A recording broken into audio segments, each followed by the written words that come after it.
បាទជំរាបសួរបងប្អូនទាំងអស់គ្នាបាទថ្ងៃជួបការបាញ់ឆ្នាំដំបូលលើឡានវិទ្យបងប្អូនបាទ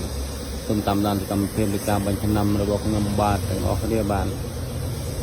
សូមគុណច្រើនបងប្អូនទាំងអស់គ្នាបាទដែលបានជួយតាមដានទស្សនាវីដេអូរបស់ខ្ញុំបាទជារៀងរាល់ថ្ងៃសូមគុណច្រើន